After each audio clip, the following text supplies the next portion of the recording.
Hello friends, welcome back to my channel. ட்ராமாக்குள்ளே போகிறதுக்கு முன்னாடி மறக்காமல் இந்த வீடியோக்கு ஒரு லைக்கை போட்டுருங்க. சரி வாங்க ட்ராமாக்குள்ளே போயிடலாம்.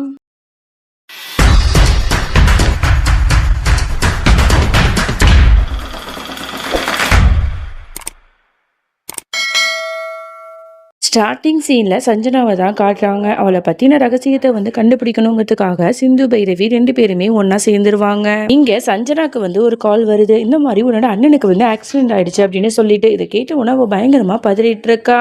அப்பதான் நமக்கு காட்டுறாங்க இந்த காலை யார் பண்ணியிருப்பா அப்படின்னு சொல்லிட்டு அது பைரவி தான் பண்ணியிருப்பேன். ஆம்புலன்ஸ் சவுண்ட் எல்லாத்தையுமே டிவியில வச்சு அப்படியே காட்டி இவளை பயமுறுத்திட்டு இருக்கா. அவளுமே அதை பார்த்து பயந்து நடுங்கிட்டு இருக்கா. அப்ப கால் கட் ஆயிடுது. இவளுக்கு என்ன பண்றதுன்னே தெரியல. ரொம்ப பயந்து கத்திட்டு இருக்கா. என்னோட அண்ணாவை பார்க்கணும் அப்படின்னு சொல்லிட்டு உடனே அந்த இடத்துக்கு பைரவி இந்த மாதிரி என்னாச்சு அப்படிங்கிற மாதிரி ஒன்றும் தெரியாத மாதிரி கேட்குறா. இந்த மாதிரி நடந்த விஷயத்துல சொன்ன உடனே நீ ஒன்றும் பயப்படாத, எதா இருந்தாலும் பார்த்துக்கலாம், நம்ம போகலாம் ஹாஸ்பிட்டலுக்கு அப்படின்னு சொல்லிட்டு பைரவியும் ஆறுதலா 4 வார்த்தை சொல்லிட்டு இருக்கா. அப்போ இல்லை மறுபடியும் கால் பண்ணி பார்க்குறேன் அப்படின்னு சொல்லிட்டு சஞ்சனா மறுபடியும் கால் பண்ணுறா. நம்மளோட பைரவி சுவிட்ச் ஆஃப் பண்ணிடுறதுனால அவளுக்கு ரிங்கே போக மாட்டுது. என்ன பண்ணுறது அப்படின்னு சொல்லிட்டு யோசிச்சுட்டு இருக்கா.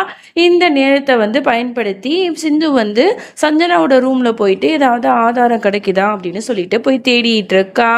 அப்போ கரெக்டாக சஞ்சனாவோட அண்ணங்காரன் அங்கே வந்துடுறா. அண்ணா வந்துட்டியா, நான் ரொம்ப பயந்துட்டேன் அப்படின்னு சொல்லிட்டு அவள் பதறிட்டு இருக்கா. என்னாச்சு அப்படின்னு கேட்டால் இந்த மாதிரி உனக்கு ஆக்சிடென்ட் ஆயிடுச்சு அப்படின்னு சொல்லிட்டு யாரும் கால் பண்ணி சொன்னாங்க.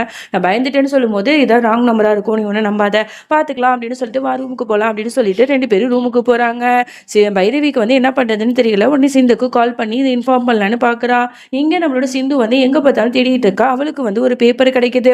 அப்பதான் சத்யா சஞ்சனா 2 பேரும் வர்ற சவுண்டு கேட்டு உடனே அவ ஒரு கர்டன் முன்னாடி போய் ஒளிஞ்சிக்கிறா. உடனே அவங்க 2 பேரும் ரூமுக்கு இந்த மாதிரி பேசிட்டு இருக்காங்க. யார் இந்த மாதிரி கால் பண்ணியிருப்பா, நம்மளை ஏமாத்த நினைக்கிறா அப்படின்னு சொல்லிட்டு அப்போ ஏதோ ஒரு சவுண்டு கேட்குது. உடனே சத்யா என்ன பண்ணா, அந்த கர்டன்ஸை ஓப்பன் பண்ணி பார்க்குறா. அங்கே பார்த்தா சிந்து ஒளிஞ்சிட்டு இருக்கா.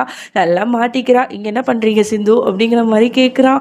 உடனே அவளுக்கு என்ன சொல்கிறதுன்னு தெரியாமல் அப்படி திருன்னு முடிச்சிட்டு இருக்கா. அது அப்படின்னு சொல்லிட்டு அப்போ கரெக்டான நேரத்தில் பைரவி என்ன சிந்து சொல்ல வேண்டியதானே, இந்த மாதிரி வீட்டில் உள்ள எல்லா ரூமையும் க்ளீன் பண்ணிட்டு இருந்தோம், அதை க்ளீன் பண்ணணும் அப்படின்னு சொல்லிட்டு தான் இங்கே வந்தேன் அப்படின்னு சொல்லிட்டு சொல்ல வேண்டியதானே அப்படின்னு சொல்லி இவ சிந்துவை காப்பாற்றி விட்டுடுறா. இவங்க 2 பேரும் அங்கேருந்து எஸ்கேப் ஆகிட்டு போயிடுறாங்க. பட் இங்கே சத்யாவுக்கும் சஞ்சனாக்குமே டவுட் வர ஆரம்பிச்சது. இவங்க 2 பேரும் ஏதோ பிளான் போடுறாங்க அப்படின்னு சொல்லிட்டு. அதோட இங்கே சிந்து இந்த மாதிரி நான் பேப்பர் எடுத்திருக்கேன் பாரு அப்படின்னு சொல்லிட்டு காட்டிட்டு இருக்கா. இதை பார்க்குற பைரவியும் இதில் பெருசாக ஒன்றும் இல்லையே அப்படின்னு சொல்லிட்டு இதை பார்த்துட்டு இருக்காங்க.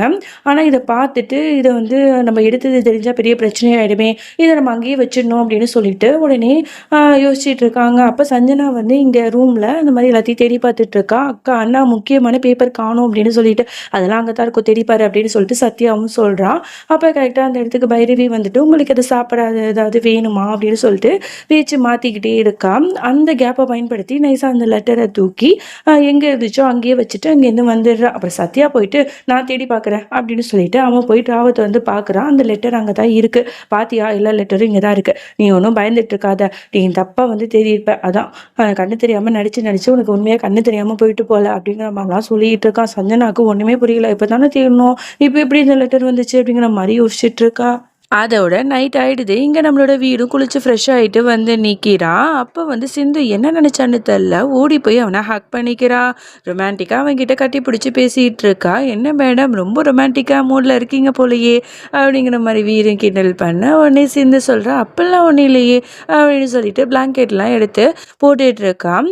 அப்போ தான் சிந்து வைக்கப்பட்டே கேட்குறா, இந்த மாதிரி நம்ம 2 பேரும் வெளில போய் ரொம்ப நாள் ஆச்சு, எங்கேயாவது டின்னருக்கு போகலாமா ரெஸ்டாரண்ட்டுக்கு அப்படிங்கிற மாதிரி கேட்ட உடனே வீர் நினச்சி பார்க்குறான், பைரவியை நம்ம ரெஸ்டாரண்ட்டுக்கு கூப்பிட்டு போனோமே, அதுக்காக போட்டி போட்டுட்டு இவளும் கூப்பிட்டு போக சொல்கிறாளோ அப்படின்னு யோசிச்சுட்டு இருக்கான். என்னங்க ஒன்றுமே சொல்லாமல் அமைதியாக இருக்கீங்க அப்படிங்கிற மாதிரி சிந்து கேட்க, இல்லைம்மா எனக்கு ஆஃபீஸில் நிறைய வேலை இருக்குது, இன்னொரு நாள் பார்க்கலாம் அப்படின்னு சொல்லிட்டு அவன் அசால்ட்டாக சொல்லிட்டு போகிறான். இதெல்லாம் கேட்கும்போது சிந்துக்கு ஒரு மாதிரி இருக்குது. ஃபர்ஸ்ட்லாம் போட்டி போட்டுட்டு வா வெளியே போகலாம் எங்கேயாவது போகலாம் அப்படின்னு சொல்லிட்டு அழைச்சிட்டு போவார். இப்போ என்னன்னா இந்த மாதிரி நம்மளை வெளில நம்மளே வெக்கத்தை விட்டு வெளில கூப்பிட்டு போங்கன்னு சொன்னால் கூட கூப்பிட்டு போக மாட்டாரே அப்படின்னு சொல்லிட்டு வருத்தப்பட்டு இருக்கா. அதோட இங்க சிந்து வந்து தனியா வந்து சமைச்சிட்டு இருக்கா. அப்ப கரெக்ட்டா பைரவி வந்துட்டு, "என்ன சிந்து என்ன பண்ணிட்டு இருக்க? நானும் உனக்கு ஹெல்ப் பண்றேன்." அப்படிங்கிற மாரி சொல்ல, "ஐயோ! அதெல்லாம் ஒண்ணும் வேணாம். நீ வந்து பிரெக்னன்ட்டா இருக்க. அதனால இந்த மாதிரி சமைக்கலாம் வேணாம். நீ போய் ரெஸ்ட் எடு. நான் பார்த்துக்கிறேன்." அப்படிங்கிற மாரி அவ சொல்லிட்டு இருக்க. அவ வந்து ரொம்ப பிடிவாதம் பிடிக்கிறா பைரவி. "இல்ல, இல்ல நான் பண்ணுவேன்." அப்படின்னு சொல்லிட்டு 2 பேரும் மாத்தி மாத்தி அழகா ஒண்ணா வந்து வேலை செஞ்சுட்டு இருக்காங்க. இதெல்லாம் தூரத்திலேருந்து பார்க்குற பாட்டிக்கு செம்மையா கடுப்பாவுது. என்னோட பேத்திய வந்து இவ வேலை வாங்குறாளா? இவள என்ன பண்ற பாரு அப்படின்னு யோசிச்சுட்டு உடனே வீரோட அம்மாக்காரங்க கிட்ட போயிட்டு, "இந்த பார்த்தீங்களா சிந்து வந்து என்னோட பைரவிய வந்து வேலை வாங்கிட்டு இருக்கா. அவ மாசமா தானே இருக்கா. அவளுக்கு வந்து இந்த மாரி வேலை வாங்குனா அவளுக்கு எவ்வளோ கஷ்டமா இருக்கும். பாருங்க வேர்த்து விறுவிறுக்க என்னோட பேத்தி வந்து கஷ்டப்பட்டுட்டு இருக்கா." அப்படிங்கிற மாரிலாம் ஏத்தி விட, இத வந்து காதுல வாங்கிக்கிட்டு அ மாமியாக்காரி வந்து சிந்துவ கன்னா பின்னான்னு திட்டிட்டு இருக்கா. "உனக்கு கொஞ்சம் கூட மனசாட்சிங்கிறதே இல்லையா? எல்லா வேலையும் நீ பண்ணா என்ன? எதுக்கு பைரவிய வந்து எல்லா வேலையும் பண்ண சொல்லிட்டு இருக்க?" அப்படின்னு சொல்லிட்டு கன்னா பின்னான்னு மனசு கஷ்டப்படுற மாரி திட்டி விட்டுர்றாங்க. உடனே பைரவியும் கூட்டிட்டு பாட்டியும் அங்கேருந்து போயிடுறாங்க. சிந்துக்கு ரொம்பவே கஷ்டமா இருக்கு. அப்படியே அழுதுகிட்டு சமைச்சிட்டு இருக்கா. அதோட பைரவி ரூமுக்கு போனதும் அவள திட்டிட்டு இருக்கா. "உனக்கு என்ன பைத்தியமா பைரவி? அவகிட்ட போய் எதுக்கு இப்படி வந்து ஒண்ணா வந்து கொஞ்சம் குழாவிட்டு இருக்க?" அப்படின்னு கேட்டா. "இந்த பாருங்க பாட்டி, அவ கூட நான் ஒண்ணா இருந்தேன். உங்களுக்கு என்ன பிரச்சனை?" அப்படின்னு கேட்டா. "இந்த பாரு, நீ அவ கூட ஒண்ணா இருந்தனா நீ வந்து ரொம்ப விரும்புறியே உன்னோட வீர். அவரு வந்து கண்டிப்பா உனக்கு கிடைக்கவே மாட்டாரு. அத நீ தெரிஞ்சு வச்சுக்கோ." அப்படின்னு சொல்லிட்டு ஒரு மாதிரி பேசிட்டு அங்கருந்து போயிடுறாங்க.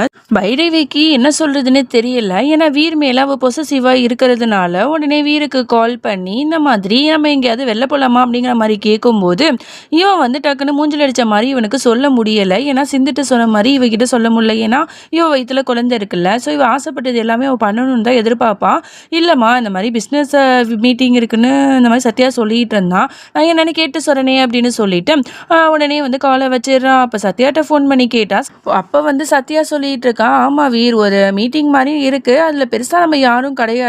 நீ, நான், சஞ்சனா 3 பேரும் வந்து ஒரு முக்கியமான பிசினஸ் விஷயத்த பத்தி ஒரு ரூம்ல உட்காந்து பேசுவோம்." அப்படிங்கிற மாரிலாம் சொல்லும்போது, இந்த விஷயத்த பைரவிக்கு ஃபோன் பண்ணி சொன்ன உடனேயே அவளுக்கு புரிஞ்சிருது. இவங்க 2 பேரும் ஏதோ ஒண்ணு பிளான் பண்ணி வீர வந்து மாட்ட வைக்க போறாங்க அப்படின்னு சொல்லிட்டு. அதோட பைரவி வந்து என்ன பண்றா, சிந்துவ பாக்கறதுக்கு போறா. அவ வந்து துணி மடிச்சிட்டு இருக்கா. உடனே பின்னாடியிலேருந்து அப்படியே வந்து கண்ணம் பொத்திக்கிட்டு, "ஆ சிந்து" அப்படிங்கிற மாரி சொல்றா. "I'm really sorry. இந்த மாரிலாம் பாட்டி பண்ணுவாங்கன்னு எனக்கு தெரியாது." அப்படிங்கிற மாரி சொல்றா. "பரவால்ல விடு.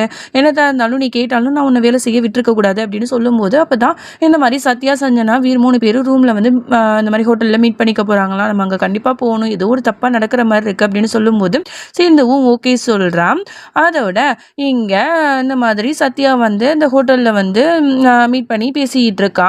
அப்ப காலிங் பெல் அடிக்கிற சவுண்ட் கேக்குது. யாருன்னு போய் பார்த்தா, அங்க சஞ்சனா வந்து அப்படியே சாரிலாம் கட்டிக்கிட்டு ரொம்ப அழகா வந்து நிக்கிறா.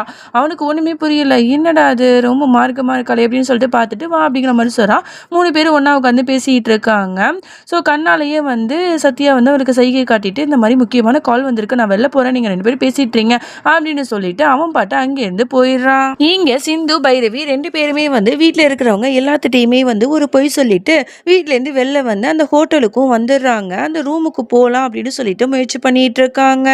இங்க வந்து சஞ்சனா வந்து அப்படியே உட்காந்துட்டே இருக்கா. வீர் ரொம்ப போர் அடிக்குது. ஏதாவது பாட்டு போட்டா என்ன அப்படின்னு சொல்ல, இவனுக்கு என்ன பண்றதுன்னு தெரியல. ஓகேன்னு சொல்லிட்டு பாட்டு போடுறதுக்கு போறான்.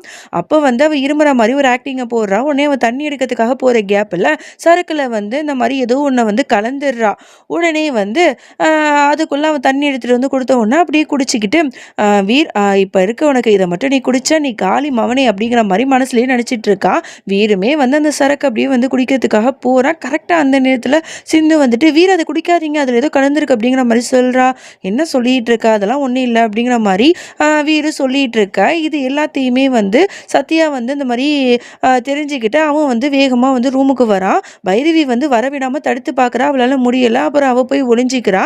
அதோட வந்து இந்த மாதிரி "என்ன ஆச்சு? ஏது ஆச்சு?" அப்படின்னு கேட்கும்போது, "இந்த பாருங்கண்ணா, இந்த மாரி நான் தான் வந்து வீர கொலை பண்ண போறேன்." அப்படின்னு சொல்லிட்டு இவங்க சொல்லிட்டு இருக்காங்க. "நான் ஏன்னா அப்படி பண்ண போறேன்?" அப்படின்னு சொல்லும்போது, உடனே சிந்து சொல்றா, "போதும் சஞ்சனா நிறுத்து. நீ எவ்வளோ கேவலமானவனே எனக்கு நல்லாவே தெரியும்.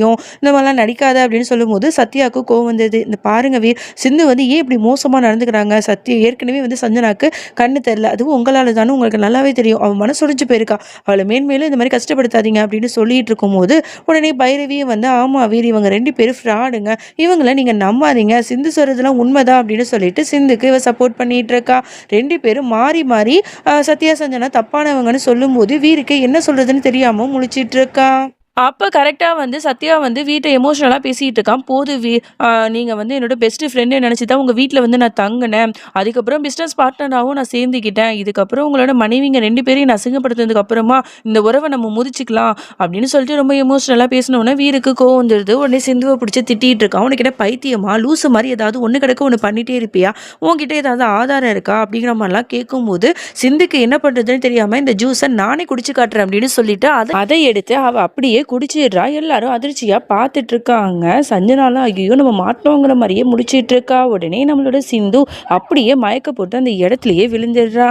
இதோட இந்த பாட்ட நம்ம முடிச்சுக்கலாம். இதுக்கப்புறம் என்ன நடந்துச்சு அப்படின்னு சொல்லிட்டு நம்ம நாளைக்கு பார்க்கலாம். அதுவரைக்கும் என்னோடு காத்திருங்கள்.